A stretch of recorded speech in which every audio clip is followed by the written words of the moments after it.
Hello दोस्तों, नमस्ते। आज की कहानी है छल। मेरा नाम विभा है। मैं अपने 3 भाइयों की इकलौती बहन थी। मेरी माँ एक सीधी सादी औरत थी। उन्होंने उसी तरह से अपने बच्चों को भी पाला। हम सभी भाई बहनों में कोई ज़्यादा चालाक नहीं था, क्योंकि हम सभी पर अपनी माँ का असर था। कल ही मेरी शादी थी। मैंने शर्माते सकुचाते अपने नए घर यानी ससुराल में पहला कदम रखा।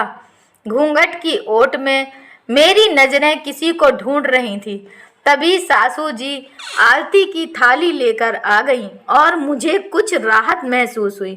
राहत इसलिए क्योंकि अपने ससुराल में अपने पति के अलावा अगर मैं किसी को थोड़ा बहुत समझ पाई थी तो वह थी सासू जी। बात पक्की होने से लेकर शादी होने तक हर तरह की शॉपिंग जो मेरे लिए की गई, उसमें सासू जी मुझको साथ ही लेकर जाती ताकि हर चीज़ मेरी पसंद की हो।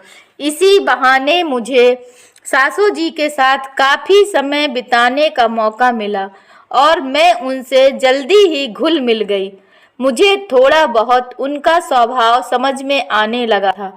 मुझे तसल्ली थी कि अगर सासू जी सच में ऐसी ही हैं, तब तो मेरी सासू जी के साथ खूब पटेगी। मेरी ससुराल में मेरे सास ससुर और पति के अलावा 2 देवर थे। मेरी ननद नहीं थी और इस बात का दुख सासू जी को बहुत था कि उनके कोई बेटी नहीं है। वह अपनी बातों से कई बार जता चुकी थी कि वह तो बहू में बेटी को ढूंढ रही हैं। उन्होंने मुझे घर के हर मेंबर का नेचर बताया, किसको क्या पसंद है क्या नहीं। एक साथ काम का कोई ज़्यादा बोझ भी नहीं डाला। मैं बहुत खुश थी और मन में सोचती कि धीरे धीरे मैं पूरे घर की जिम्मेदारी ले लूँगी। एक दिन हमें किसी शादी में जाना था। तभी सासू माँ आई और बोली, विभा तैयार हो जाओ, यह साड़ी मैंने निकाल दी है, गहने और चूड़ी भी। अभी 7 बजे तक निकलना है। मुझे थोड़ा अजीब लगा। आज पहली बार मैं अपने समाज की शादी में शरीक होने जा रही थी। मैं अपनी पसंद की साड़ी पहनना चाहती थी, पर चुपचाप सासू माँ की दी हुई साड़ी पहन ली। कुछ बोल नहीं पाई। जब मैं तय होकर आई तो सासू जी ने मुझे गौर से देखा, फिर दोबारा कमरे में ले आई। यह क्या बहू, इतनी छोटी सी बिंदी और सिंदूर किस तरह लगाया है? बालों में छुपा जा रहा है, ढंग से लगाओ सिंदूर पूरा पीछे तक। ठीक है मम्मी जी, अपने आप को कांच में निहारते हुए मैंने कहा। पूरे रास्ते सासू जी मुझे हिदायतें देती रहीं। वह जो दूर के रिश्ते की ताई सास है ना, वह हर बात का उल्टा मतलब निकालती हैं। उनके पैर छूकर दूर हो जाना और हाँ, थोड़ा घूंघट भी करना। वह थोड़ी पुराने ख्यालों की हैं। बिना घूंघट के नई बहू को देखेंगी तो 4 बात सुना देगी और मेरी बहू को कोई कुछ कहे मुझे अच्छा नहीं लगेगा। मुझे ज़्यादा कुछ समझ में नहीं आया। नई नई थी तो संकोच की वजह से कुछ पूछ नहीं पाई। बस हाँ में सिर हिला दिया। शादी में मैं चुप ही रही। कोई कुछ पूछता तो सासू जी जवाब दे देती और कहती, बहू थोड़ा शर्मा रही है। घूंघट के चक्कर में मैं ढंग से खाना भी नहीं खा पाई। तभी ताई सास की बहू भी आ गई और मुझको घूंघट में देखकर बोली, अरे चाची जी, आप देवरानी जी से घूंघट करवाती हैं? देवर जी की पहली पत्नी तो कभी घूंघट नहीं करती थी। उनकी बात सुनकर सासू जी सकपका गई और बोली, मैं नहीं करवाती घूंघट, यह तो खुद ही रखती है अपने मन से। मेरा दिमाग चकराने लगा कि ताई जी की बहू यह क्या बोल रही थी। मैंने इस बारे में अपनी सास से बात की तो वह बोली, वह तो ऐसे ही अनाप शनाप बकती रहती है। घर आते आते मेरा मूड खराब हो गया।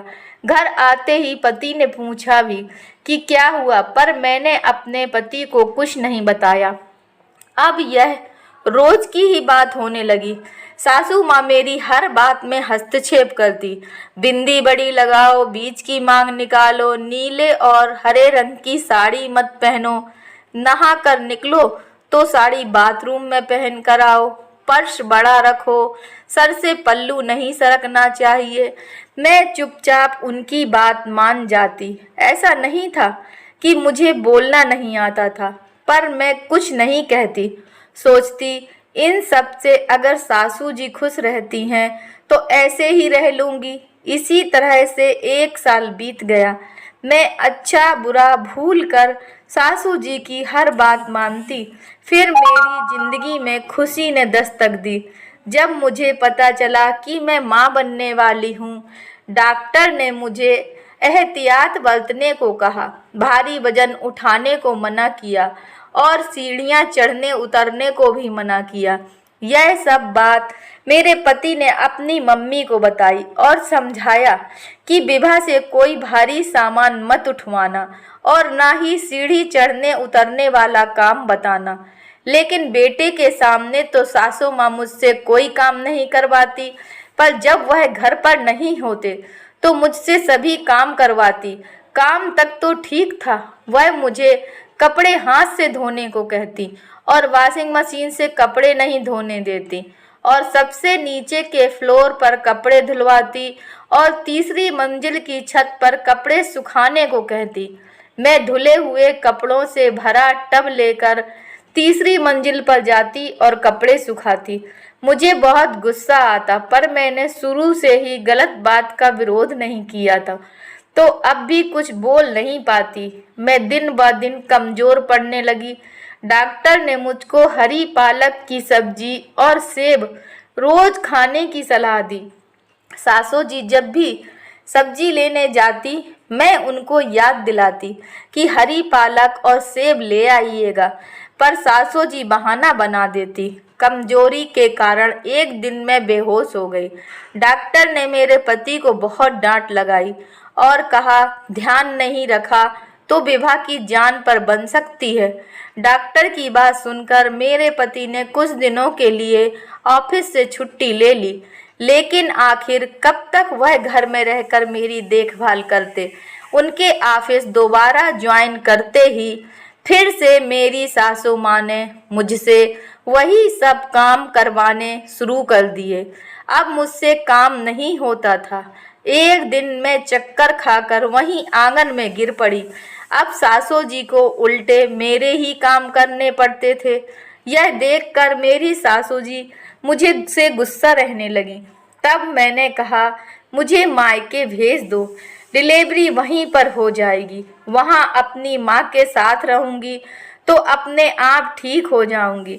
मेरे पति को बात जच गई और चौथे महीने में ही मैं अपने पीहर आ गई। धीरे धीरे मुझे समझ में आने लगा कि मेरे साथ छल हो रहा था। मीठा मीठा बोलकर मुझे मेरी औकात समझाई जा रही थी। बेटी बेटी बोलकर मेरा मुंह बंद कर दिया गया था और मैं पगली उन्हें माँ का दर्जा देती रही। क्या माँ ऐसी होती है? मैं बहू, मेरे संस्कार ही थे जो मुझे रोके हुए थे और मेरे संस्कार ही हैं जो मुझे गलत न सहने की सीख दे रहे हैं।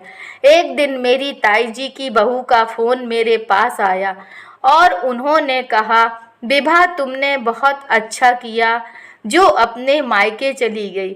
चाची जी ने देवर जी की पहली पत्नी के साथ भी यही सब किया था।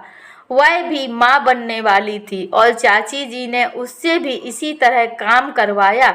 एक दिन वह चक्कर खाकर गिर पड़ी और जब अस्पताल पहुंची तो डॉक्टर ने उसे बताया कि अब वह कभी भी माँ नहीं बन सकेगी, इसीलिए वह घर छोड़कर चली गई।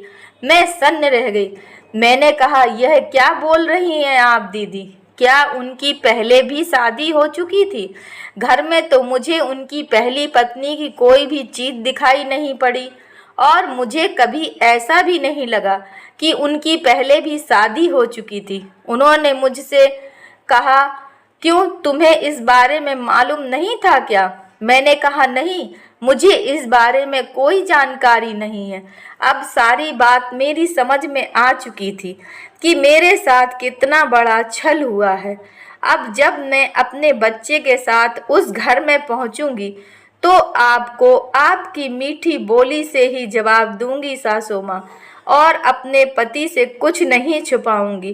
पर अपने आप से एक वादा जरूर करूंगी कि अगर मेरा बेटा हुआ तो जब मैं सास बनूंगी तब अपनी बहू को बहू ही समझूंगी, उसे अपनी तरफ से पूरा प्यार देने की कोशिश करूंगी, उसे बेटी बेटी कहकर उसके साथ छल नहीं करूंगी।